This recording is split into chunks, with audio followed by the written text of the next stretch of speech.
awalnya Ustadz Felix bagus deh gitu. Itu kehormatan buat saya tuh. Ya, Masya saya Allah. kayaknya kita mengalami Ustadz Felix bagus deh. Terus apa nih yang harus kita bicarakan di awal? Kemudian kami berembuk, kemudian kita bilang sudah yang paling dasar aja. Bagaimana cara mengenal Allah gitu. Wah, luar biasa. Itu kayaknya skip pelajaran agama itu yang diskusi tadi itu ya. Kok bisa langsung jadi yang paling atas itu ya? Oh, itu justru itu yang paling atas. Saya tuh berpikir kayak mengenal Allah itu harusnya jadi yang pertama gitu. Jadi saya pikir sebelum kita membicarakan soal ibadah yang lain atau apa kayaknya manusia harus tahu dulu deh tentang Tuhan gitu. Aku sepakat. Karena kalau ada beberapa orang yang para sufi biasanya itu menaruh ma'rifat tuh menjadi posisi paling atas tuh. Jadi mereka sudah benar-benar ma'rifat kepada Allah tuh sudah levelnya udah kayak beda. Tapi aku sepakat dengan Mas Abdur bahwa ma'rifat itu harusnya ditaruh yang paling dasar. Karena tanpa mengenal Allah ya sebenarnya kita juga kosong daripada semuanya sih sebenarnya. Jadi itu betul. Iya, nah itu mulai saya juga bingung mulai dari tapi dari Ustadz Felix awalnya pasti ada perjalanan mencari Tuhannya dari seginya Ustadz Felix sendiri. Sampai kemudian di titik kayak oke, Allah itu Tuhan gitu. Itu tuh dari perjalanan Ustadz Felix sendiri kayak apa sih? Nah, sebelumnya aku coba untuk nyambung yang tadi dulu ya Mas ya. Bahwasanya aku pernah dulu ketika aku masuk Islam aku mendengar bahwasanya dia tanya kepada saya kan gitu kan ya. Antum sholat? Iya sholat. Sholat itu apa? Aku bilang ya sholat gitu kan ya. Misalnya contoh ini awal-awal Ustadz Felix masuk Islam. Terus ada orang nanya. Nah, ternyata orang ini nanya sholatmu itu apa? Aku bilang ya biasa sholat subuh 2 rakaat, sholat zuhur 4 rakaat, asar 4 rakaat, maghrib 3 rakaat, isya 4 rakaat lagi. Dia bilang itu baru syariat. Aku udah jadi menarik nih gitu kan ya. Maksudnya gimana nih? Ternyata orang ini adalah salah satu yang mereka sih bilang bahwa mereka tuh sufi. Nah, sehingga teman-teman yang tapi nggak semua sufi gitu juga sih. Nah, teman-teman sufi ini kadang-kadang membagi bahwasanya yang tingkatan yang paling awal tuh orang adalah syariat, menjalankan sesuatu karena memang itu syariatnya. Seperti tadi sholat itu misalnya subuh 2 rakaat, lalu kemudian zuhur itu 4 rakaat dan seterusnya. Lalu kemudian aku tanya, lalu gitu ada tingkatan di atasnya? Dibilang ada. Tingkatannya adalah tingkatan syariat, tingkatan hakikat katanya. Kita harus memahami hakikat daripada sesuatu itu. Nah, lalu tingkatan yang apa lagi di atasnya? Dia bilang ma'rifat. Wah, itu jadi ada syariat, ada hakikat, ada ma'rifat. Ini yang paling tinggi. Paling tinggi kata mereka. Nah, tapi sayangnya ada beberapa orang yang dengan dalil ini malah kemudian ibadahnya kadang-kadang agak sedikit di luar daripada seharusnya. Karena seolah-olah kalau sudah ma'rifat ini sudah di atasnya hakikat dan di atasnya syariat tentu saja. Malah kemudian dia nggak sholat. Iya.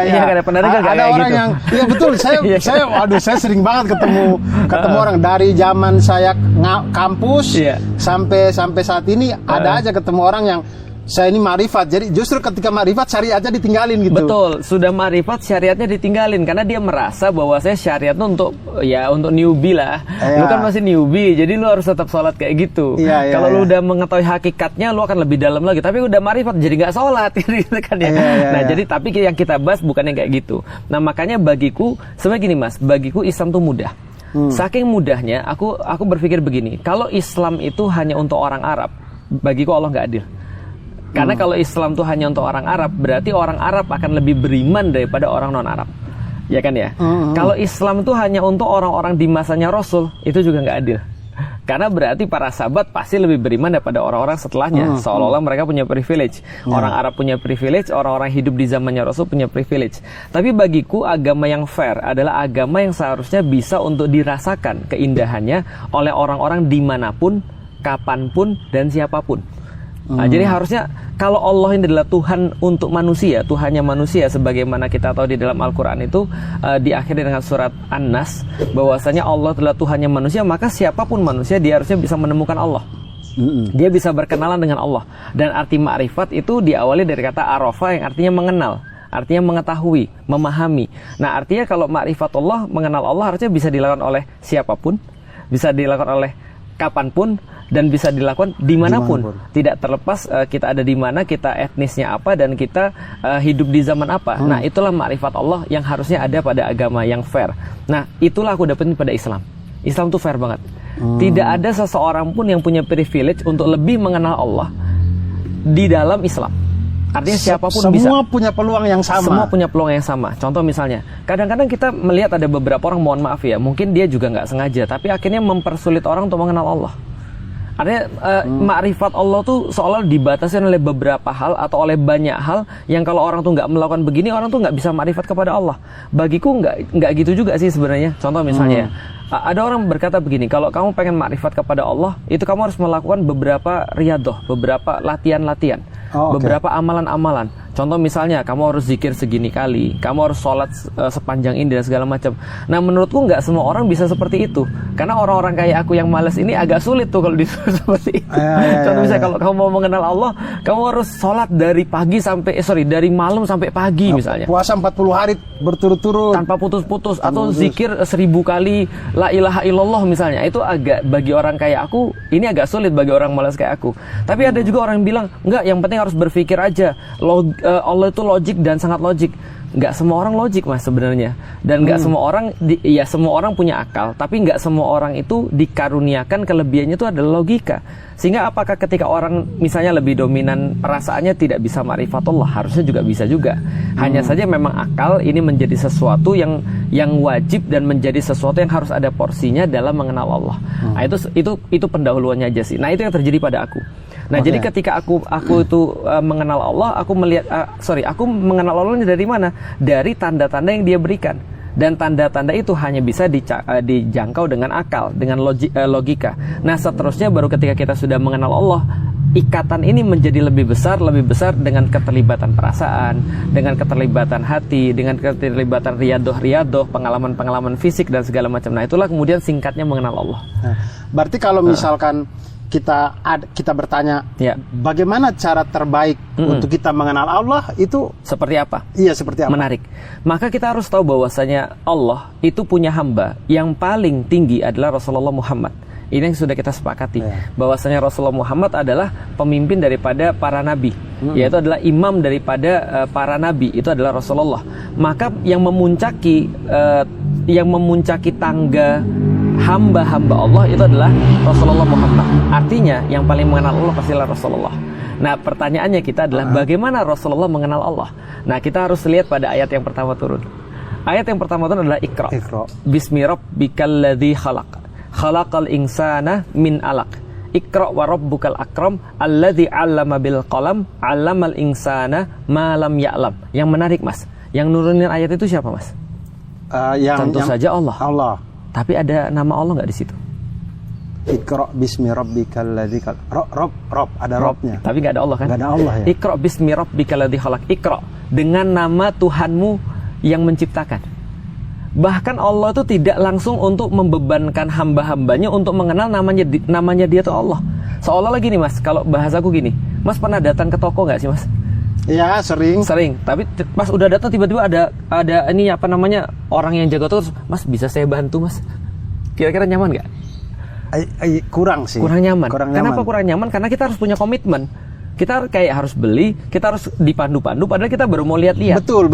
Ya kan, ya? Betul. Kadang kita datang tuh tidak tahu mau beli apa, cuman pengen lihat doang. Pengen lihat aja. Betul. Kadang-kadang kita belum menentukan, kadang-kadang kita cuma pengen lihat-lihat aja, mau ya dikasih ruang kan, gitu kan ya. Ketika ditanya begitu tuh kita langsung kayak, aduh, jadi apa ya? Saya mau cari apa? Saya juga bingung gitu ya. Itulah mengenal Allah juga sama.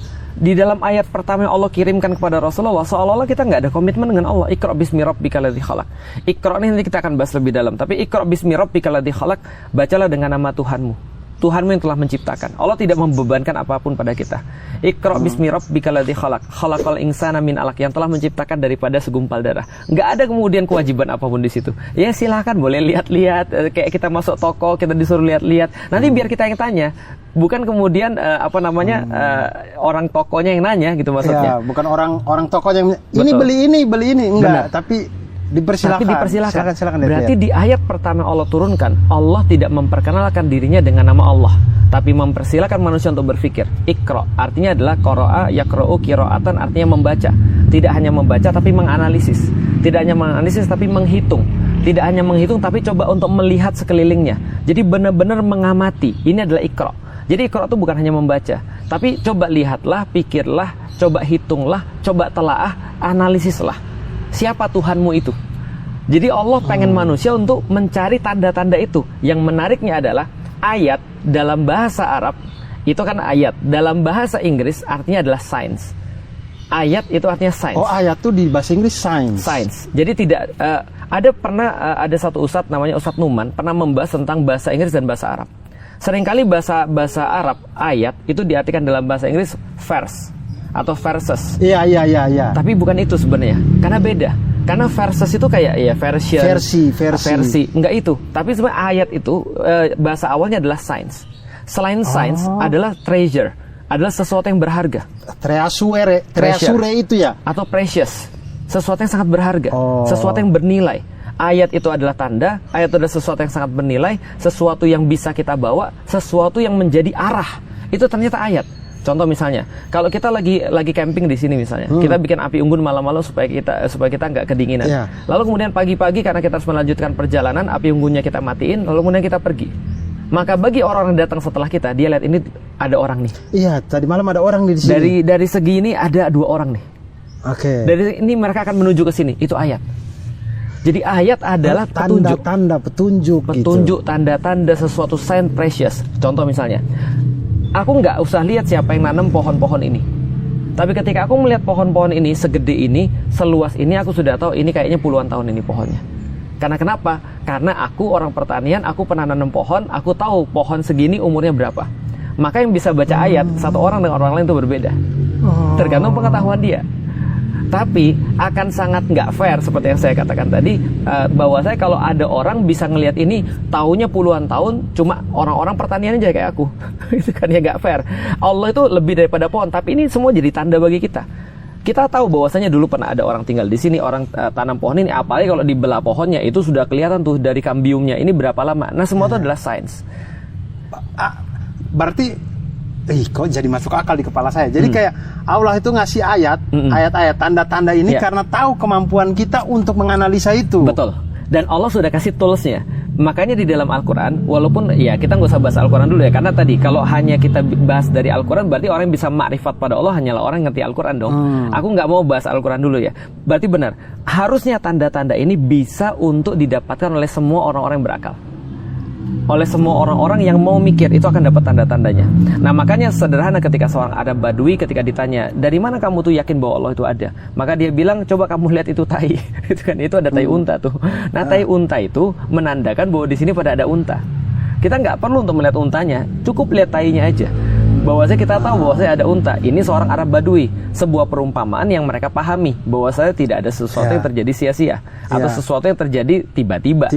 Nah, maka itu adalah cara orang untuk ma'rifatullah, mengenal adanya Allah. Dan ini penting banget. Maka kalau ditanya tadi, bagaimana cara mengenal Allah? Gunakan akal, maka semua itu akan jadi tanda. Semua akan jadi tanda kalau kita menggunakan akal, kalau kita mau nyari. Contoh misalnya, di dunia psikologi itu ada satu fenomena namanya fenomena mobil merah atau fenomena monyet. Itu tergantung perumpamaannya. Ya kita pakai mudah aja, mobil merah. Iya, itu gimana tuh? Mas Abdur ngitung nggak setiap kali perjalanan dari kantor pergi ke rumah berapa mobil merah yang Mas Abdur temui? Jarang sih, tapi jarang menghitung. Tapi ada aja. Tapi nggak dihitung kan? Nggak dihitung. Kalau seandainya saya bilang sama Mas Abdur, Mas, kalau Mas Abdur ketemu mobil merah, terus Mas Abdur foto dan Mas Abdur hitung, satu mobil saya kasih 10.000. Saya hitung pasti hitung, langsung dipantengin, mendadak semuanya jadi ada gitu kan ya. Mendadak semua bisa kita hitung. Atau yang kedua contohnya, Mas Abdur pernah nggak sih ketika pulang ke rumah ngelihat ada rumah dijual atau rumah disewakan? Iya. Kalau lagi perlu nyari sewa. Betul. Tapi kalau kita lagi nggak nyari sewa, kita nggak akan ngelihat rumah-rumah itu. Iya. Berarti tanda-tanda itu ada bagi orang-orang yang nyari. Yang nyari itu apa? Berpikir. Maka musuh daripada keimanan adalah orang-orang yang ignorance dan orang-orang yang arrogance. Karena orang ignorance, abai, dan orang-orang arrogance itu nggak peduli tanda-tanda sebesar dan sebanyak apapun. Tapi kalau orang-orang yang nyari, tanda sekecil itu dia akan temukan. Maka tergantung dia mau nyari atau tidak. Berarti bagaimana ma'rifatullah? Anda harus nyari dulu yang pertama. Harus ada niat untuk nyari. Dan minimal bukan hanya niat, minimal curiosity. Minimal rasa penasaran. Curiosity itu yang mengantarkan orang-orang jadi ilmuwan, jadi seniman, jadi apapun. Curiosity, kalau bahasa komikanya keresahan. Ya. Kalau ada keresahan, kita akan dapat kemudian apa yang kita cari. Tapi kalau kita nggak ada keresahan, kita nggak akan dapat apapun. Benar sih. Dan orang ignorance tuh Mungkin dia resah tapi kayak udahlah. Iya, orang ignorance malah nggak resah. Malah nggak resah gitu. Dia bodoh amat. Ignorance itu adalah lawan kata daripada curious. Itu ignorance. Contoh ya. Kalau orang curious, dia pergi keluar rumah, pulang-pulang dari rumah. Jadi gini, Mas Abdur pergi ke kantor, tiba-tiba pulang ke rumah ada sofa baru. Penasaran dong. Mas Abdur akan tanya ke siapa dulu? Tanya istri pasti. Betul. Ini sofa siapa? Sofa siapa ini kok tiba-tiba ada di sini? Itu curious. Tapi orang ignorance, ketika dia pulang, sofa, ya udah dia tidur. Padahal ada sofa baru loh. Sofa baru. Iya. Kalau orang curious, semuanya dipertanyakan. Orang curious akan nanya, kok ada air? Air nih, ternyata H2O. H2O tuh ada O di tengah, ada H. Bentuk 105 derajat. Dia akan curious. Tapi orang lebih curious lagi akan mikir, siapa yang ngadain air ini? Kenapa di bumi ada air, di tempat lain nggak ada? Ada zat yang model kayak gini. Betul. Ya. Lebih lagi dia nanya, kenapa aku ada? Kenapa bentuknya begini? Terlalu rumit nih kayak begini. Nah, itu orang curious. Kalau orang ignorance, lu bodoh amat sih. Udah minum aja. Itu kan ya. Udah pokoknya tidur aja, udah nggak usah dipikir. Itu ignorance. Iya, betul sih. Aduh, saya merasa, ini sebelum teman-teman di rumah saya nonton kemudian menyadari, saya udah kena impact-nya duluan nih. Maksudnya bagus sekali.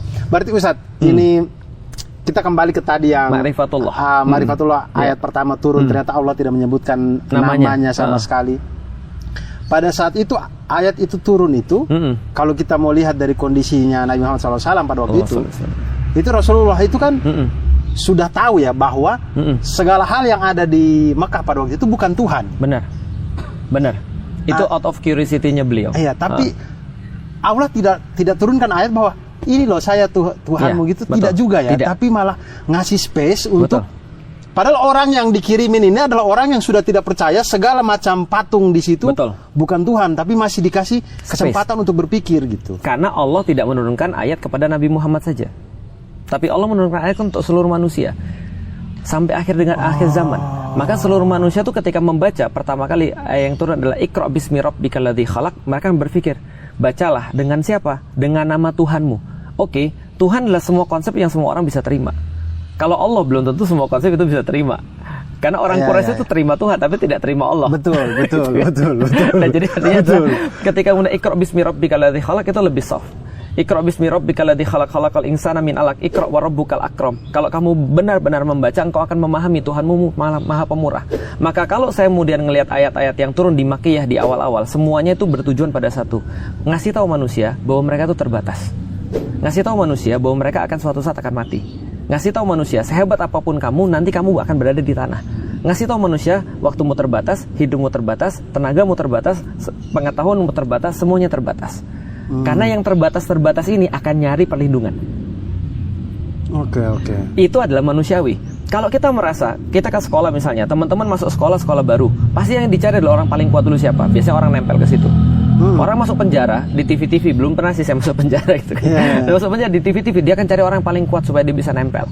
Orang kalau dalam keadaan takut, orang kalau dalam keadaan terancam, orang kalau dalam keadaan dia tahu dia terbatas, dia pasti akan nyari pengamanan. Makanya hanya orang-orang yang takut yang mereka itu ambil satpam, yang mereka pasang CCTV. Kalau mereka kuat nggak usah pasang CCTV. Gitu kan ya. Nah, kita juga sama. Ketika ayat-ayat awal itu turun, itu semua menyadarkan manusia bahwa mereka akan mati. Kamu nggak lihat orang-orang sebelum kamu, mereka mati juga. Kalian nggak lihat orang-orang sebelum kalian, nasabnya lebih tinggi daripada kalian, mereka lebih banyak uangnya daripada kalian, tapi menghalangi mereka untuk mati? Enggak juga. Kalian lihat nggak ada banyak orang-orang yang sakit? Kalian lihat nggak? Semua Allah bilang ternyata untuk lihat, untuk menyadari kita tuh adalah lemah. Di sisi yang lain, ayat-ayat yang turun menggambarkan kekuatan dan kemahaan Allah. Itu semua ayat Makkiyah semuanya sama. Ya, tentang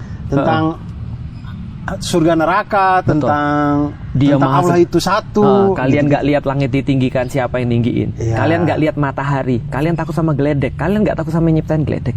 Kalian lihat matahari, kalau matahari itu padam gimana ceritanya? Kan itu kan yang Allah sampaikan semuanya. Kalian nggak tahu bahwa saya bumi itu sudah dihamparkan, nanti akan digulung lagi sama Allah. Kalau bisa dihamparkan, kenapa nggak bisa digulung? Allah ngasih tahu kemahaan dia. Nah, ketika terjadi sebuah delta yang sangat besar antara kita dan Allah, maka muncul syahadat. Jadi syahadat itu terjadi ketika kita tuh benar-benar merasa rendah dan Allah tuh tinggi. Tapi kalau misalnya kita merasa rendah dan Allah kita tidak tinggikan, syahadat itu nggak akan terjadi. Atau orang cuma meninggikan Allah tapi dirinya masih merasa tinggi, nggak akan terjadi syahadat. Syahadat itu pernyataan saya lemah, kamu kuat, itu aja. Oh iya ya. Itulah kenapa pemuka-pemuka Quraisy pada waktu itu merasa berat sekali dengan syahadat tuh karena itu ya, karena masih ada rasa kayak enggak, saya penguasa Mekah. Walid bin Mughirah adalah orang yang sangat mengenal Allah. Sangat mengenal Allah. Apa perkataan dia ketika suatu waktu ketika dia mendengarkan Rasulullah membaca Al-Qur'an? Dia bilang, kalau bahasa zaman sekarang ya, ini saya refresh. Buset. Ini bukan buatan manusia. Terus kemudian tiba-tiba orang dengar, lapor pada Abu Jahal. Abu Jahal kan adalah ponakannya Walid bin Mughirah. Walid bin Mughirah, kalau teman-teman belum tahu, adalah orang yang kalau sekarang adalah ketua DPR dia. Nasabnya paling tinggi, hartanya paling banyak, itu kan ya. Pengetahuannya paling top. Ketika kemudian Abu Jahal kemudian bilang, Walid, paman, kok saya dengar kamu muji-muji Muhammad. Terus kemudian Walid bin Mughirah bilang apa? Terus saya harus bilang apa? Coba ponakan, saya harus bilang apa? Kamu dengar nggak Al-Quran itu kayak apa? Kalau jin punya syair, pasti Walid tahu. Itu kan kata Walid. Kalau jin punya syair, Walid tahu. Ini bukan syair, wallah. Demi Allah ini bukan syair. Dia bilang, lah terus apa? Ini kayak sebuah pohon yang atasnya berbuah lebat, bawahnya itu berair subur. Dan setiap yang datang akan ada di bawahnya, nggak mungkin setara atau di atasnya. Lah, aku harus bilang apa tentang Al-Quran ini? Itu Walid bin Mughirah. Tapi apakah membuat dia bersyahadat pada Allah? Tidak. Tidak juga. Karena Abu Jahal punya ide. Wah, saya tahu kelemahan paman saya, uang. Maka dia bilang, paman, saya datang lagi paman. Ada apa? Ini saya bawa berita dari orang-orang Quraisy, mereka mau ngumpulin uang buat kamu. Loh, coin for Walid. Gitu kan ya. Save Walid. Gitu kan ya. Loh kok dibuat koin tuh saya? Apa mereka nggak tahu saya tuh orang paling kaya di antara mereka? Perhatikan itu kebun-kebun saya dari Mekah sampai Taif. Semua itu kebun saya, semua toko saya. Ini Walid yang kalian bicarakan. Terus mereka bilang, iya tapi kami dengar kamu udah muji-muji Muhammad, kayaknya kamu perlu duit. Maka dia katakan, saya akan ngomong sesuatu yang berbeda dengan apa yang saya yakini. Maka dia katakan, Quran adalah sihir. Iya, iya. Padahal dia tahu. Betul, betul. Tapi kenapa dia tidak syahadat? Karena dia nggak merasa lebih rendah. Iya, iya. Al-Walid bin Al-Mughirah. Saya tahu beliau itu, nama ini dari sebelum Rasulullah SAW lahir, sempat ada pemugaran Mekah. Betul. Nah dia ini yang orang pertama yang berani. Ketua panitia. Iya. Karena semua orang pada waktu itu mau ini takut, wah jangan sampai. Karena mereka petir, ya. Pada waktu itu masih ada generasi yang hidup di zaman Abraha. Data kena burung ababil itu. Betul. Jadi kayak kita bongkar Ka'bah, kita kena ini deh. Iya, dialah orang pertama yang berani waktu itu. Betul. Kalau ini adalah untuk Allah, kata dia nggak apa-apa kita buka. Makanya dia menghancurkan batu pertama untuk renovasi Ka'bah. Ya. Nah, kemudian saya tuh menarik tadi ini Ustadz. Waktu Ustadz bilang kayak mau ngebuka pikiran saya gitu. Rasulullah SAW pada waktu itu bukanlah orang yang percaya dengan segala macam Tuhan-Tuhan yang diadakan sama orang Mekah. Aduh, motor lewat. Lalu jangan anaconda tadi. Itu jangan anaconda. Lalu kemudian di dalam namanya ya, makanya kesendiriannya beliau memikir tentang hakikat dunia dan segala macam, kemudian turun Iqra ini, yang Allah juga tidak langsung menasbihkan untuk menjadi bilang kasih tahu saya Tuhan, tapi kasih petunjuk. Lalu kemudian Ustaz tadi bilang, ya kan itu ayat bukan hanya untuk Rasulullah. Betul. Lalu kemudian saya baru sadar, oh iya ya, itu kan ayat yang akan digunakan sampai tidak hanya oleh Rasulullah SAW, oleh kita semua yang mungkin kondisi kita pada saat kita pengen mengenal Allah tidak pada saat kondisi Rasulullah gitu. Betul. Mungkin kita sekarang masih menghamba pada mungkin jabatan, mungkin uang, mungkin kalau saya mungkin di ketenaran, mungkin di kelucuan atau apa. Betul. Tapi ternyata ayat itu untuk kita semua gitu ya. Betul. Dan itu luar biasa karena gini Mas. Allah itu pernah menyampaikan di dalam Al-Quran. Kisahnya itu tentang Nabi Ibrahim. Nabi Ibrahim itu pernah berdoa kepada Allah. Rabbana wa asfihim rasulam minhum. Jadi ya Allah turunkan di antara mereka rasul di antara mereka. Yatlu alaihim ayatika wa yu'allimuhumul kitaba wal hikmah wa yuzakkihim. Yang tugasnya adalah 4 hal. Yaitu adalah yang pertama, memberikan pada mereka ayat-ayatmu, membacakan pada mereka ayat-ayatmu. Yang kedua adalah mengajarkan Alkitab. Yang ketiga mengajarkan hikmah. Dan yang keempat adalah menyucikan mereka. Maka kemudian ayat itu Allah jawab dengan turunnya Rasulullah. Yaitu adalah pada surat Al-Jumu'ah itu Allah sampaikan, huwallazi ba'atsa fil ummiyina rasulam minhum yatlu alaihim ayatihi wa yuzakkihim wa yu'allimuhumul kitaba wal hikmah. Nah ini wa in kanu min qablu lafi dhalalim mubin. Jadi Allah katakan, Allah menjawab itu adalah cuma beda urutan aja. Ini menarik karena berhubungan dengan surat Iqra tadi. Karena Allah katakan adalah Allah yang telah menurunkan kepada manusia rasul di kalangan mereka. Dari Ahlul Makkah, Ahlul Ka'bah, dan kemudian keturunan Nabi Ibrahim seperti doanya Nabi Ibrahim. Yang tugasnya ada 4. Pertama, membacakan pada mereka ayat-ayatnya. Yang kedua adalah menyucikan hati mereka. Yang ketiga adalah mengajarkan pada mereka Alkitab. Yang keempat, mengajarkan pada mereka Al-Hikmah.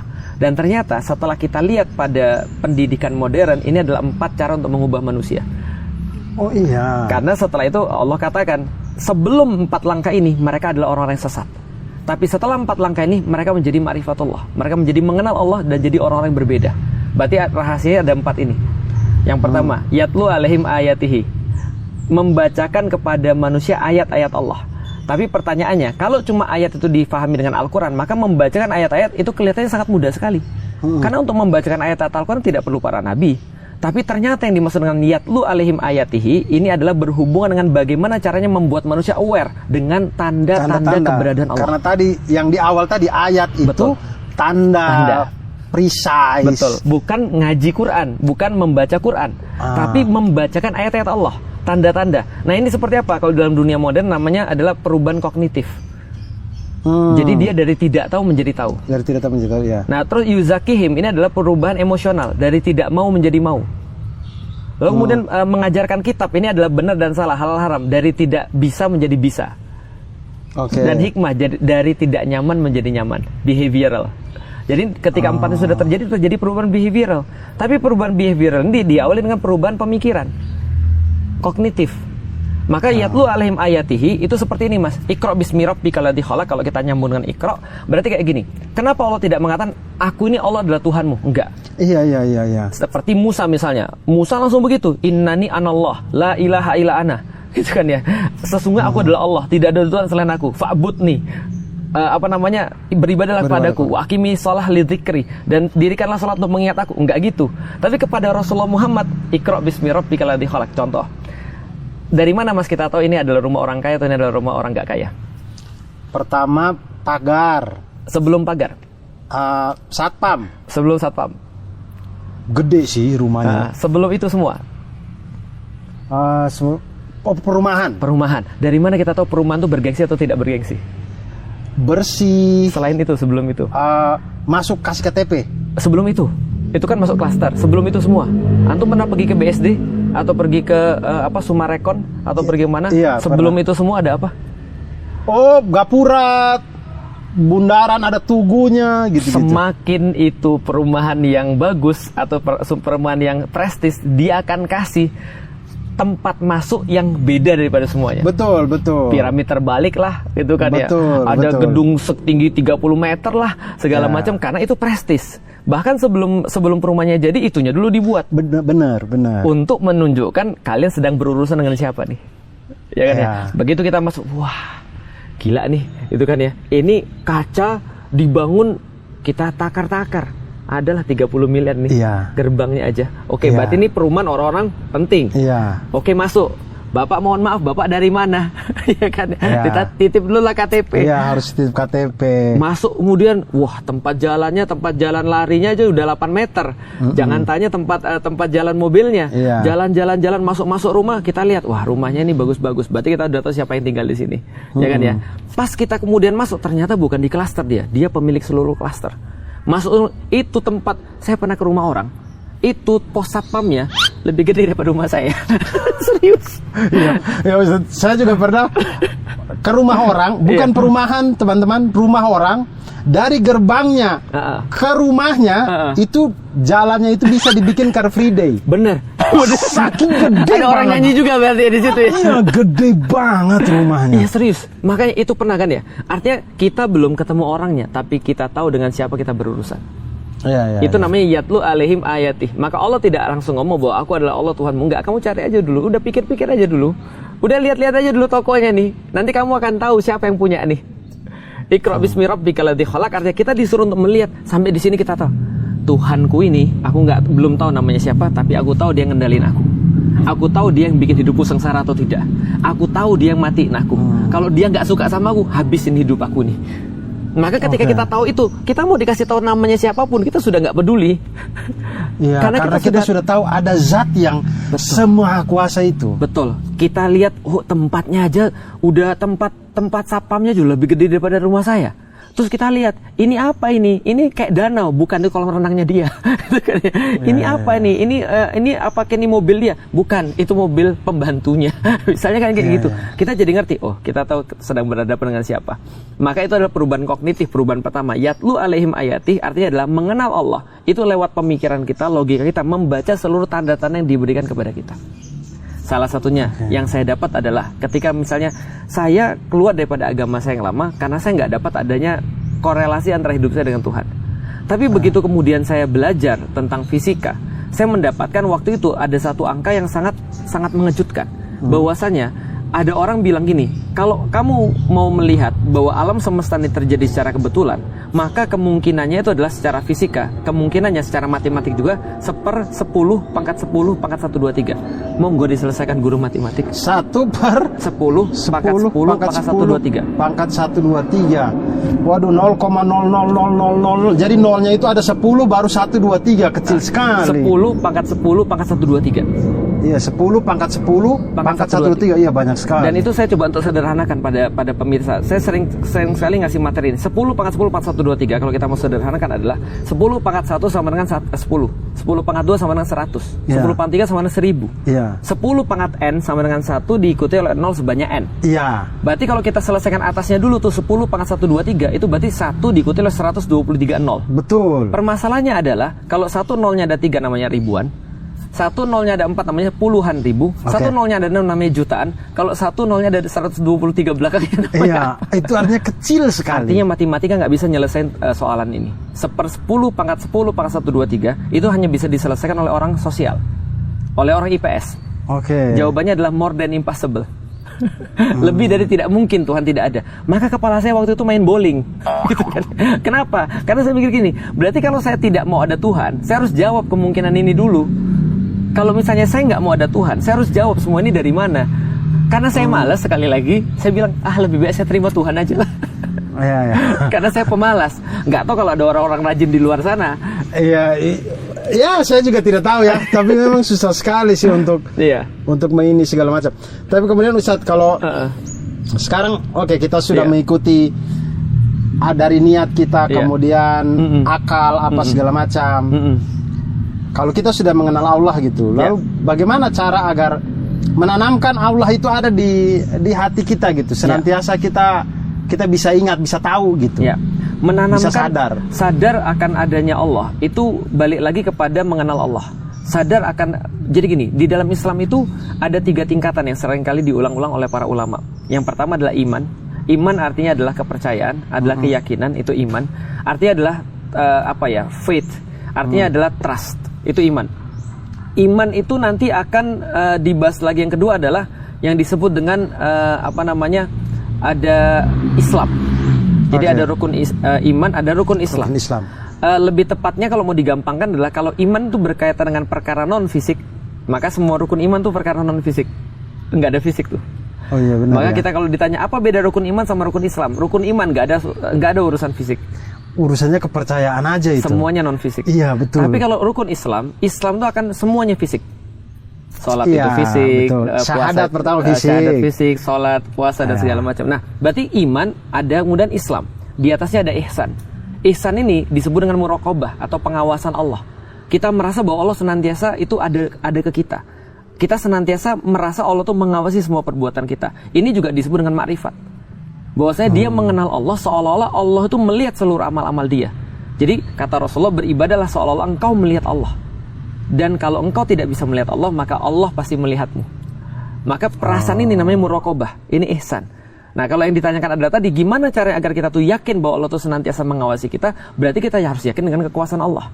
Nah, gimana orang tuh bisa yakin dengan kekuasaan Allah? Ma'rifat balik lagi kepada 2 hal, ilmu dan bukti. Itu sama kayak orang beli barang di di marketplace. Oke, coba kita simulasi. Mas Abdur beli barang di marketplace. Gimana caranya? Saya beli, pertama saya cari barang yang saya pengen. Setelah dapat, saya pasti lihat rekomendasi komen-komen orang di bawah dulu. Sebelum komen, Oh, saya scroll lihat-lihat foto-fotonya, kalau barangnya. Saya lihat berapa ribu kejual atau berapa banyak kejual. Benar nggak? Iya sih. Nah, karena nggak mungkin sebanyak itu orang ketipu kan? Betul. Nah, kalau sudah ada yang paling banyak nih, contoh nih, laptopnya sama semua. Saya lihat nih, yang mana yang lebih banyak jual? Ini 500, ini 1000. Saya cari yang 1000 dong. Betul. Dan itu biasanya pengaruhnya ke bintang. Benar. 4,8 kah, 4,7 kah. Dan biasanya banyak yang mutu. Iya. Kalau yang jual cuma 2 nggak ada fotonya biasanya. Betul. Tapi kalau 1000 pasti baru saya lihat reviewnya. Setelah lihat review, saya lihat fotonya. Setelah itu saya akan hubungin chat penjualnya. Semua itu adalah ilmu dan bukti yang mengantarkan saya pada keyakinan. Semakin kita yakin orang ini nggak nipu. Benar. Semakin kita yakin, semakin kita akan merasa connect. Berarti koneksivitas dengan Allah itu adalah tentang bukti dan ilmu yang kita kumpulkan. Allah itu benar ada atau tidak. Tapi kalau ada orang nih masih merasa bahwasanya kayaknya Allah ini, ya Allah ada, kayaknya sih, maka dia akan mudah meninggalkan sholat. Tapi begitu dia merasa betul-betul bahwa ini diawasin, dia tidak akan pernah meninggalkan sholat walaupun apapun konsekuensinya.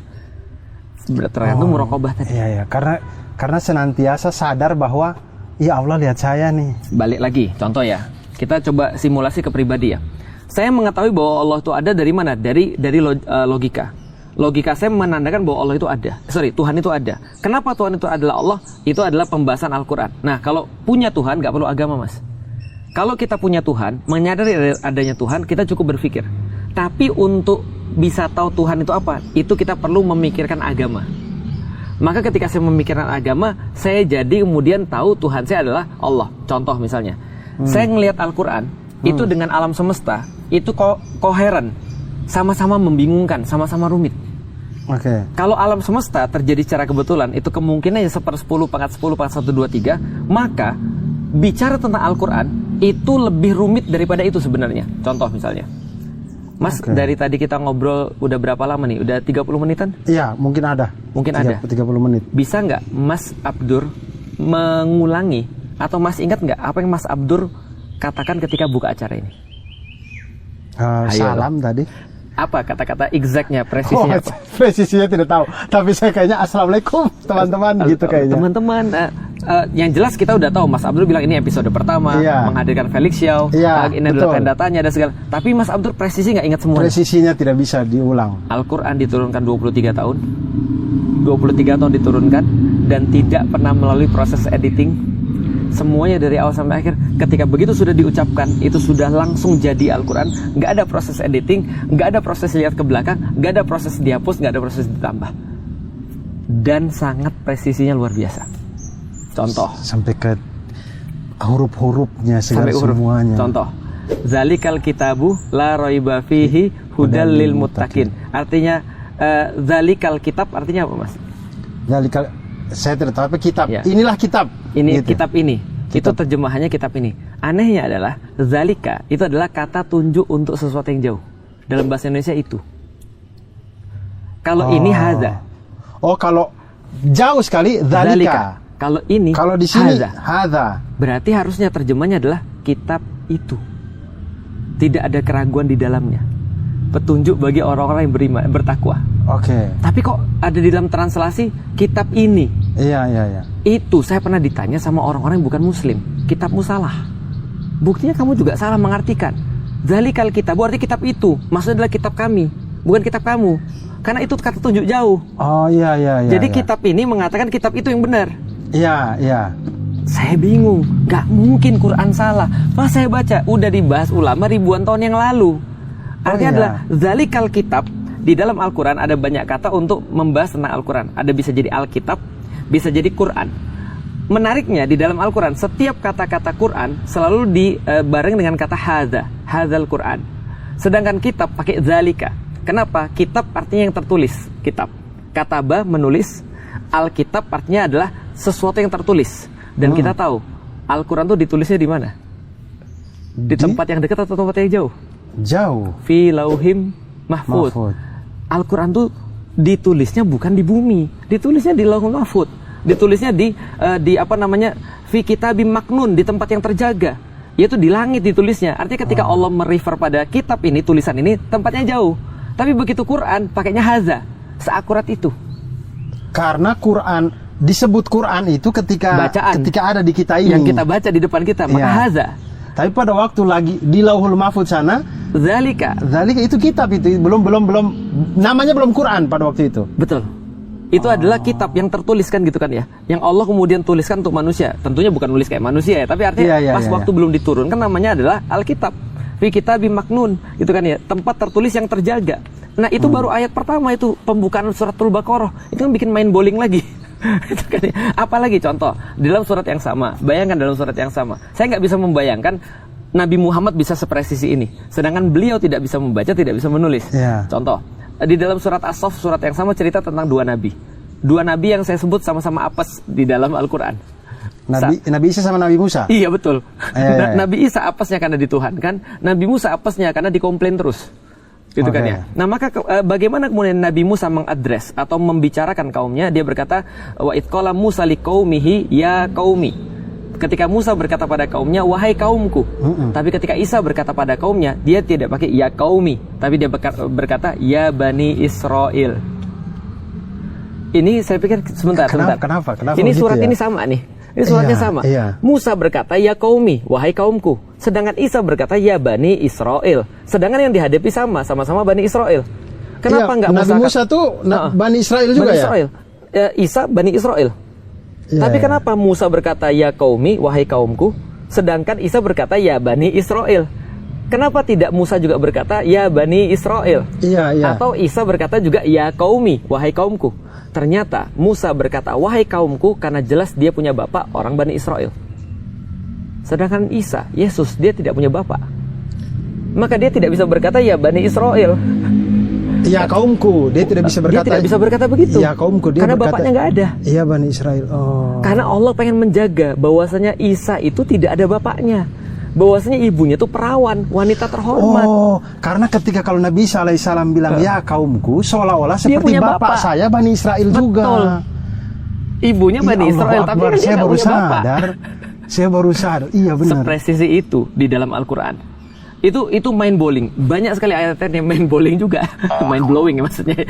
Dan itu cuma sedikit aja. Di dalam surat Asy-Syu'ara. Berkatalah Nabi Nuh kepada kaumnya, ahuhum Lut, ahuhum Nuh dan segala macam. Tapi ketika Syuaib nggak disebutkan ahuhumnya, nggak disebutkan saudaranya. Ahum itu saudaranya. Ya, jadi ketika kemudian nabi-nabi ini berkata pada saudara-saudara mereka, ahuhum itqala Lut kepada siapa? Itqala Nuh kepada saudaranya dan segala macam. Tapi di dalam kasusnya Syuaib itu nggak dikatakan kepada saudaranya. Kenapa? Karena pada saat berkata dengan nabi-nabi yang lain, Lut berkata pada orang-orangnya, berkata wahai kaumku dan segala macam. Tapi Syuaib tidak dikatakan ahukum.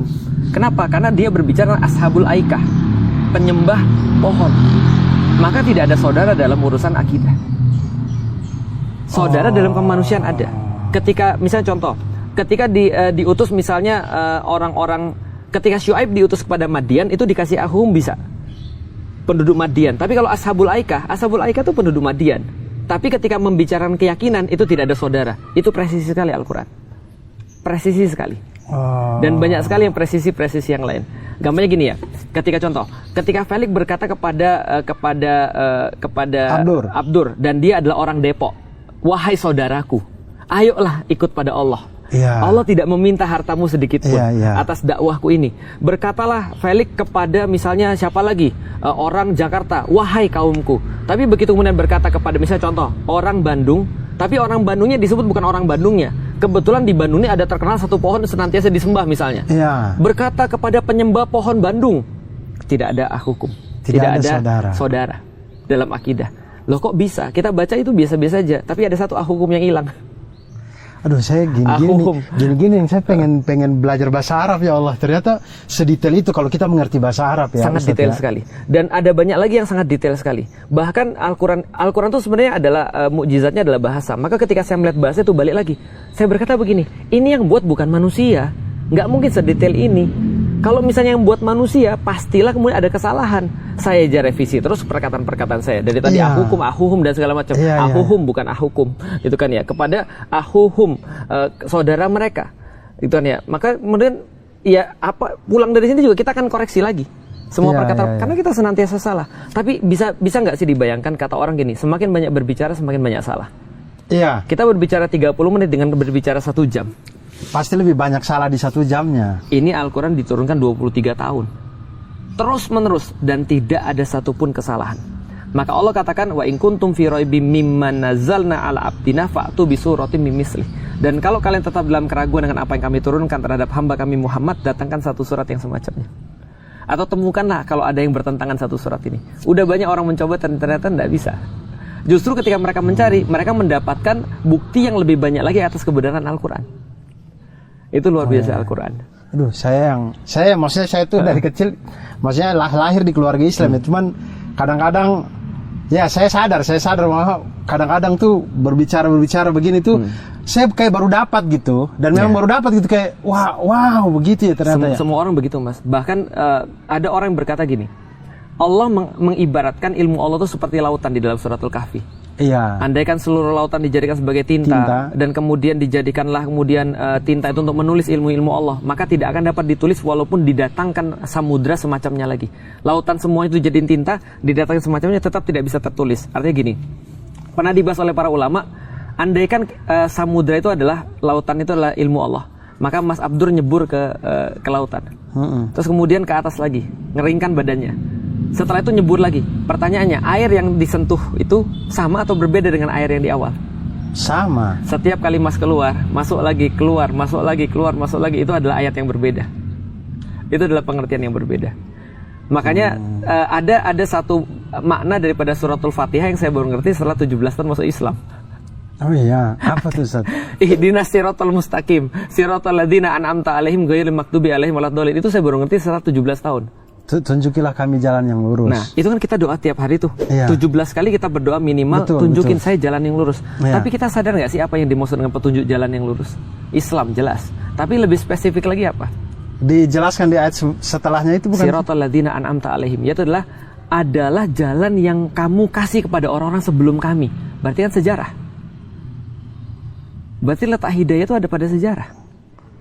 Iya. Berarti Allah. Karena kalau kita mau tahu jalan yang dikasih sama Allah yang buat orang terdahulu, ya kita harus baca sejarah. Betul. Dan mereka siapa? Allah jelasin lagi di dalam Al-Quran. Siapa yang dimaksud dengan siratal ladzina an'amta alaihim adalah alladzina an'amallahu alaihim minan nabiyyin wasiddiqin wasyuhada wassolihin. Ada 4 yang harus kita pahami. Para nabi, para siddiqin, para syuhada, para solihin. Memahami 4 orang ini akan semakin mengenal Allah. Balik lagi ma'rifat. Kita akan ngerti bagaimana praktek makrifat itu ketika kita mendalami 4 jenis orang ini. Dan 4 jenis orang ini adalah 4 orang, maksudnya 4 jenis yang sudah di tingkat makrifat tapi syariatnya nggak ditinggal ya. Syariatnya jelas, dia masih sholat. Iya. Makanya cara paling mudah untuk mengatakan orang-orang yang, ya mohon maaf ya, kadang-kadang ada orang bilang kulo manunggaling kaulo marang Gusti. Saya tuh sudah bersatu antara saya dan Tuhan. Ya. Karena Tuhan adalah saya adalah Tuhan. Ya, kadang tinggi sekali dia tuh. Ya, kadang tuh kayak ya kan sholat tuh untuk apa? Untuk mengingat Allah. Saya sudah mengingat kok. Saya udah eling. Maka kita katakan, siapa yang paling banyak mengingat Allah? Tentunya Rasulullah. Ya. Maka Rasulullah sholat sampai kakinya bengkak. Ya. Rasulullah ketika sholat sampai kakinya bengkak, terus kemudian Bunda Aisyah berkata, ya Rasulullah, emang harus seperti itu? Ya, bukankah engkau sudah adalah orang yang sudah dijanjikan surga? Betul, emang harus segini-gininya? Kata Rasulullah, bukankah aku tidak lebih pantas bersyukur? Aku sudah dijamin tempat kayak gitu, bukan aku harus lebih banyak bersyukur lagi. Ini mindsetnya Rasulullah. Kalau kita mindsetnya sudah ada privilege, ya udahlah ya. Gitu kan ya. Ya Allah. Nah ini kan bagaimana cara mengenal Allah, berarti ya kita lihat bagaimana cara mereka ini mengenal Allah. Sehingga kita tidak keluar jalur daripada orang-orang yang mengenal Allah ini. Siapa? Mereka para nabi, mereka para siddiqin, para sahabat-sahabat Rasulullah, 4 sahabat khususnya, lalu kemudian para syuhada, orang-orang yang mereka wafat di jalan Allah, dan para solihin, mereka yang orang-orang para ulama. Nah, begitulah kita mengenal orang-orang yang mencintai Allah. Sehingga ketika kita melihat, oh ini jalannya, oh begini tuh caranya. Ada, misalnya contoh ya, kita lihat orang-orang Palestina, jelas mereka para syuhada. Menarik ketika bahkan kita nggak usah baca sejarah ya, sejarah itu kadang-kadang ada di depan mata kita kan, itu kan sudah sejarah tuh Palestina. Menarik ketika seorang ibu ketika ditanya, bagaimana pandangan kamu kalau seandainya itu anakmu kan ada 4 dan semuanya syahid. Bagaimana pandangan ibu? Ibu sedih nggak sih sebenarnya? Ibunya bilang begini, kalau saya punya anak 1 lagi akan saya kasih fisabilillah. Loh, pandangan seperti apa yang mendasari orang-orang supaya untuk berpikir seperti ini? Karena bagi dia apa yang Allah sediakan lebih bagus. Atau anak-anak atau semuanya bilang gini, kalian kira kalian selamat? Enggak, kami yang selamat. Loh, kan kalian mati semua. Ya itu yang selamat. Kalian yang nggak selamat. Karena yang meninggal itu yang selamat justru. Lu yang nggak selamat. Kita pikir iya juga ya. Itu kan juga, ya. Mereka sudah lulus ujian. Silakan siapa yang duluan selesai ujian boleh pulang duluan. Itu mereka yang pulang duluan itu. Iya, mereka sudah duluan. Kita ini masih di tengah ujian ini. Kita ya Allah. masih di ujian. Itu ya itu makna mengenal Allah. Lalu begini Ustadz, misalkan ya dengan segala macam proses yang kita hadapi dan segala macam, ada tidak sih indikator yang bisa membuat kita bercermin pada diri kita sendiri bahwa apakah saya ini sudah berada di kita diri masing-masing, apakah kita ini sudah mengenal Allah atau belum? Kira-kira ada indikator dari yang bisa kita ukur di pribadi kita masing-masing gitu. Yang paling sederhana adalah, jadi gini, saya ingin menyederhanakan, apa sih ujung daripada orang itu kenal? Ujung daripada orang kenal adalah orang itu cinta. Itu sudah pasti. Jadi jangan bilang bahwa Anda itu mengenal orang tapi Anda nggak mencintai seseorang. Itu mustahil. Jadi Anda ketika benar-benar mengenal orang, Anda pasti akan muncul rasa cinta pada dia. Minimal ketika Anda kenal dia, Anda tidak akan mau untuk menyakiti dia. Makanya kadang-kadang ada orang bilang bahwa misalnya contoh, dia tuh gini-gini, dia belum kenal aja. Kalau dia udah kenal, minimal dia tidak akan ngomong sekasar ketika dia belum kenal. Benar. Nah, maka mengenal Allah itu adalah melahirkan rasa cinta. Dan orang cinta tuh suka aneh-aneh. Kadang-kadang nggak dimengerti sama orang yang nggak jatuh cinta. Betul. Contoh misalnya, ada orang temanku dulu, ketika dia lagi jatuh cinta, diputusin nangis. Saya bilang, kayak film India aja kalian ini. Baru perempuan, kan masih banyak perempuan lain. Pas saya mengalami, nangis juga kita. Kita bisa bilang begitu karena kita tidak merasakan cinta yang sama gitu. Pas kita diuji yang sama, nangis juga kita. Artinya orang cinta itu kadang-kadang suka aneh-aneh. Apa aneh-aneh cinta? Orang jatuh cinta yang pertama pasti akan mendahulukan yang dia cintai daripada diri dia. Nah, maka contoh, kalau kita sudah ma'rifatullah, biasa kita mendahulukan Allah dibandingkan yang lain. Kita detach dengan dunia, kita mulai dekat dengan Allah. Itu salah satunya. Apalagi ciri-ciri orang jatuh cinta dalam bahasa Arab, alamatul hubbi kasoro dzikri. Salah satu alamatnya cinta adalah banyak menyebut-nyebut. Banyak mengingat. Zikir itu artinya menyebut dan mengingat. Artinya, contoh misalnya, kalau ada orang, salah satu contoh yang sangat nyata, anak SMA jatuh cinta itu pasti ngomongin ceweknya terus. Betul. Semuanya diomongin. Disebutin. Malas banget itu kadang-kadang. Ya kan ya, sebut terus. Nah, itu adalah salah satu tanda cinta. Sering menyebut-nyebut, dia rela berkorban, dia kemudian mendahulukan yang dicintai, dan seterusnya. Itu ciri-ciri orang jatuh cinta tuh. Ini jadi pembelajaran buat saya pribadi juga. Artinya mendahulukan Allah, sering menyebut Allah dan segala macam. Tapi tentu saja setiap orang punya cinta dengan level masing-masing. Apakah mencintai Allah orang lantas tidak bisa bermaksiat? Enggak juga. Level-level kita semua maksiat semua. Artinya adalah apa? Minimal ketika dia makrifat kepada Allah, dia kenal pada Allah, begitu dia itu bermaksiat, dia langsung ingat Allah dan dia mau taubat. Walaupun dia ulangi lagi, tapi dia mau taubat lagi. Minimal masih ada hatinya masih lembut. Makanya kita sampaikan tadi, gimana orang bisa ma'rifat pada Allah ketika dia baca Al-Quran, ketika dia lihat kemudian tanda-tanda kekuasaan Allah, dia jadi ingat. Seperti tadi, kalau Al-Quran dibuat begitu presisi dan begitu akurat, apa kemudian alasan bahwa Allah itu tidak menjadikan kita tuh akurat dan presisi juga? Dan semudah itu Allah membuat Al-Quran. Emang nggak semudah itu Allah buat hidup kita jadi sengsara? Nah, karena hidup saya nggak mau sengsara, akhirnya saya mau ikut aturan Allah. Atau semakin saya mengenal Allah, saya semakin cinta pada Allah. Level-levelnya beda-beda. Ustadz, saya mau tanya begini. Itu tadi menarik, karena Ustadz bilang sebegitu mudahnya Allah bikin Al-Quran yang tanpa kesalahan dan segala macam, dan sudah terbukti segala macam ini. Tentu akan sangat mudah juga Allah kalau mau bikin kita sepresisi itu. Betul. Bener, Abdur kalau benar aja udah gitu. Bener. Kenapa? Kan Allah Maha Kuasa ya. Betul. Artinya kalau saya melakukan kesalahan, pasti ridho Allah juga ada di situ dong. Betul. Makanya itu terjadi. Betul. Kenapa Allah membiarkan kita melakukan kesalahan? Karena Allah sudah mendesain dunia ini adalah ujian. Namanya ujian, maka guru-guru yang baik akan mengajarkan dulu. Ini anak-anak pelajarannya, kita sudah belajar baik-baik. Cuma kadang-kadang ada anak-anak yang di kelas main QQ. Sekarang Mobile Legends sih Ustaz. QQ udah nggak lagi ya. QQ udah nggak ada. Zaman saya. Iya. Sekarang mau Mobile Legends. Mobile Legends malah mabar. Malah push rank. Iya, push rank. Nah, kadang-kadang ada anak, tapi udah dikasih tahu di awal bahwa ketika ada orang masuk sekolah, gitu ya, ada orang register di sekolah, mereka sudah tahu di situ akan diuji. Dan kita semua adalah orang yang register ke situ. Tapi ada yang bilang, aku nggak pernah minta. Iya, dia rupa aja, gitu kan ya. Tapi kan pada faktanya, lu mau bilang lu minta, lu mau bilang lu nggak mau minta, faktanya lu ada di dunia. Dan konsep dunia ini adalah tes. Konsep dunia ini adalah ujian. Maka ketika ujian, ada yang jawab salah, nggak akan dibenerin sama gurunya. Gurunya sudah ngajarin. Karena ini adalah tes, maka gurunya akan lihat nih. Setelah gurunya ngajarin, dites nih. Dan tes itu yang menentukan nilainya bukan soal, tapi jawaban. Dan jawabannya kan open book. Iya. Jadi kita nggak bisa menyalahkan kenapa ini begini, itu berarti kita menyalahkan soal. Karena yang dinilai bukan soal. Jawabanmu yang itu yang dinilai adalah jawaban. Betul. Kamu mau ngomong sampai kapanmu, aku nggak pernah minta dilahirkan. Ya tetap aja lu sudah ada di sini. Gitu kan ya. Ada orang tua, ada anak yang bilang pada saya tuh nggak pernah minta dilahirkan orang tua saya. Kalau seandainya kita mau egois ya, aku bilang ya, kayak kamu tuh egois ya, aku bilang ya. Orang tua juga bisa bilang, yang diharap-harap juga bukan anak kayak kamu sebenarnya. Jadi ya udahlah, orang tuamu menerima ya kamu juga terima. Mau apa lagi? Orang kita sudah ada di dunia. Sekarang kan tinggal gimana caranya selamat dari dunia ini kan gitu. Kan kita nggak tahu kita bisa milih atau enggak. Gitu. Kadang yang bikin kita overthinking itu adalah kita memikirkan soal. Betul. Gitu. Hal-hal yang kita tidak jangkau itu gitu. Kayak misal kenapa saya ada di dunia ini? Ya itu kan nggak dijangkau. Tapi yang faktanya yang bisa kita jangkau adalah kita memang sudah ada di dunia gitu. Saya bilang banyak orang yang ngambil kerjaannya Allah. Udahlah, kerjaanmu udah banyak, jangan ambil kerjaan Allah. Itu yang bikin kita jadi susah tidur tuh. Ngasih rezeki itu kerjanya Allah, udah jangan dipikirin. Kerjaanmu itu adalah bagaimana untuk bersyukur pada Allah dengan bekerja. Rizki Allah itu kerjaannya Allah, udah jangan pikirin kerjaan Allah. Ngapain sih bikin kerjaan Allah? Tapi kadang-kadang saya suka kepikiran sih. Contoh, saya suka kepikiran bapak saya belum masuk Islam, ya kan? Padahal kan bukan kerjaan saya. Kan saya nggak bisa kasih hidayah pada siapapun. Saya nggak bisa privilege untuk ngasih kebaikan pada siapapun. Yang ngasih semuanya adalah Allah.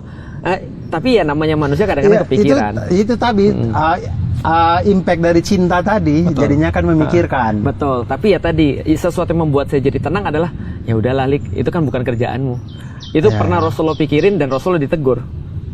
Rasul ketika Abu Thalib meninggal, wafat, itu Rasul sedih. Karena dia belum bersyahadat. Langsung ditegur sama Allah. Innaka la tahdi man ahbabta. Wahai Muhammad, bukan kamu yang kasih hidayah, ingat baik-baik. Walakin Allah yahdi man yasha. Dan adalah Allah, dia yang satu-satunya yang bisa ngasih hidayah. Wa huwa a'lamu bil muhtadin, dan Allah tahu siapa yang lebih cocok dikasih hidayah. Artinya itu adalah teguran sekaligus sebuah hiburan pada Rasulullah. Karena orang-orang nyalain Rasulullah, katanya Nabi, paman sendiri meninggalnya nggak muslim, gimana sih? Apa kerjaan dia? Orang-orang luar bisa dimasukin Islam, ini orang paling dekat nggak bisa masuk Islam. Nah, Allah pengen kasih tau, itu bukan salahmu.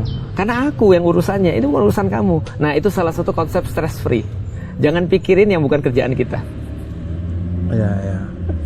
Ya betul. Dan itu kembali ke tadi yang Ustadz bilang, Islam itu memang turun bukan hanya untuk orang Arab. Kalau misalkan untuk orang Arab, harusnya Abu Thalib itu beriman. Benar, harusnya. Betul. Nggak ada privilege kamu jadi orang Arab, lantas kamu tiba-tiba beriman. Atau kamu hidup di zaman Rasul, kamu tiba-tiba beriman. Karena banyak kawan-kawan kita ini sekarang, saya tuh lahir di sini sangat susah sekali nih. Apapun tidak ada yang benar, gitu kan ya. Apapun salah, gitu kan ya. Lihat coba pemerintah kita, lihat coba kawan-kawan kita, lihat coba orang-orang muslim zaman sekarang berpecah belah dan segala macam. Andai saya lahir di zaman Rasul, saya bilang belum tentu kamu beriman juga lagi di zaman Rasul. Jangan-jangan, belum tentu. Jangan saya ngikut Abu Jahal lagi. Jangan-jangan. Makanya kan belum tentu. Lebih susah juga pada zaman dulu ya. Sekarang yang Allah berikan pada kita yang terbaik. Karena Allah maha presisi. Nggak mungkin Allah nyiptain sesuatu yang batil. Termasuk Abdur ada di Indonesia, Felix ada di Indonesia lahirnya. Itu bagian daripada kepresisiannya Allah. Iya. Gitu. Ya, kalau kita sudah melihat bagaimana presisinya Allah di Al-Qur'an. Betul. Penciptaan Al-Qur'an, berarti di penciptaan kita juga keberadaan kita pasti presisi juga. Betul. Itu Mas. Nah, itu bagian daripada mengenal Allah.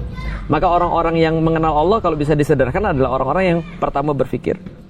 Tadi yatlu alaihim ayati wa yuzakkihim, dan hatinya bersih. Maka ketika hatinya bersih, dia mengenal Allah.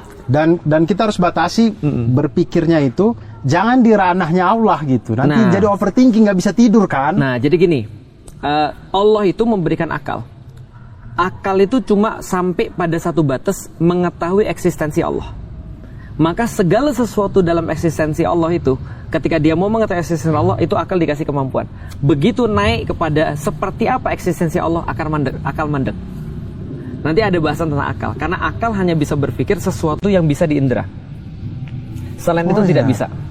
Nah, orang-orang ateis bilang begini, lah kalau gitu kan Tuhan nggak bisa diindra, berarti Tuhan tidak masuk akal. Mereka lupa bahwa pendekatan mencari kebenaran bukan cuma satu. Teori mencari kebenaran bukan hanya metode ilmiah, tapi ada metode rasional. Nah, dengan metode rasional, akal kita bisa menjangkau eksistensi Allah. Di situ aja, selesai. Setelah menjangkau eksistensi Allah kita bersyahadat, maka akal gunanya untuk memahami syariat. Oke. Baik, aduh. Seru sekali, tapi kita sudah dipotong, sudah azan asar teman-teman. Ini kita harus mendahulukan Allah teman-teman. Masya Allah. Ini podcast ini nggak ada pentingnya ya daripada kita sholat. Jadi kita harus sholat dulu. Terima kasih banyak Ustadz Felix sudah datang. Terima kasih banyak Ustadz. Ustadz Felix nggak akan tahu bagaimana impactnya hari ini kita ngobrol. Sumpah saya ngerasa kayak terbuka sekali, ya Allah. Terima kasih banyak. Hal yang saya syukuri hari ini salah satunya adalah bertemu Ustadz Felix hari ini dan kita berbicara panjang lebar tentang Ma'rifatullah ini. Mudah-mudahan teman-teman di rumah juga dapat hal-hal yang bermanfaat untuk kita semua di sini.